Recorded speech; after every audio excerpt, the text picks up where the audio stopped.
টি-20 বিশ্বকাপে বাংলাদেশের অংশ না নেয়ার পেছনে ক্রিকেট বোর্ডের ব্যর্থতাকেই দায়ী করছেন ক্রিকেট সংগঠকরা।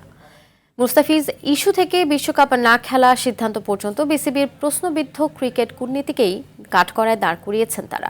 সাবেক বিসিবি পরিচালক রফিকুল ইসলাম বাবু বলছেন, ক্রিকেট বোর্ড ভুলেই গেছে তারা 18 কোটি মানুষকে প্রতিনিধিত্ব করছে। এ বিষয়ে আরও জানাচ্ছেন রাফি আমিন।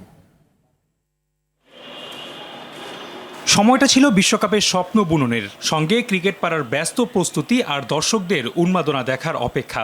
অথচ সেই প্রত্যাশার সময়ে বাংলাদেশ ক্রিকেট আজ স্থবির, নিস্তব্ধ, নিস্তেজ।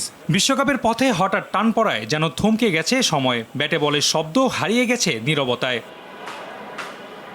মিরপুরে এই নিস্তব্ধতার পেছনে অন্যতম বড় কারণ বিশ্বকাপে বাংলাদেশের অংশ না নেওয়া, যা দেশের ক্রিকেটের জন্য বিরাট ক্ষতি হিসেবেই দেখছেন বিসিবির সাবেক পরিচালক ও ক্রীড়া সংগঠক রফিকুল ইসলাম বাবু। অভিযোগ তুলে কাঠগড়ায় দাঁড় করান বর্তমান বোর্ডকে। ক্রিকেট বোর্ডের কর্তারা আরও প্রফেশনালি হ্যান্ডেল করতো তাহলে অনেক ভালো হতো। কারণ আমি এটা বলতে চাই যে এখানে মুস্তাফিজ ইস্যু এসেছে এবং আমাদের হাই কমিশনের ইন্ডিয়াতে অবস্থিত হাই কমিশনগুলিতে যেভাবে উগ্রবাদীরা হুমকি দিচ্ছিল, সব বিষয় নিয়ে যদি আইসিসিতে আমাদের এই ক্রিকেট বোর্ডের কর্তারা যদি অভিযোগগুলি দায়ের করতো, সেই ক্ষেত্রে কিন্তু আইসিসি সিদ্ধান্ত নিত যে বাংলাদেশের কী করণীয়।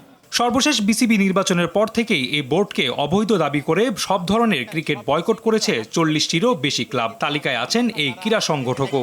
ম্যাক্সিমাম এলো ক্রীড়া সংগঠক না, তাদের ক্লাব চালানো বা কিভাবে একটা বোর্ড চালানো এগুলির যোগ্যতা ক্ষমতা তাদের আছে বলে এখন প্রশ্নবিদ্ধ আছে, আমার মনে হয় নাই।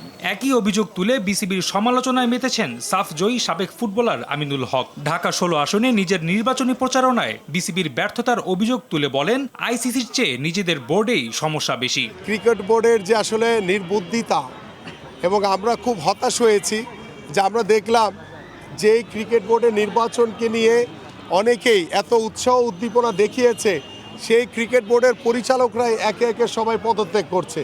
কেন করছে সেটা হয়তোবা এখন বোঝা যাবে না, সেটা আরও পরে বোঝা যাবে ইনশাআল্লাহ। রাফি আমিন, RTV।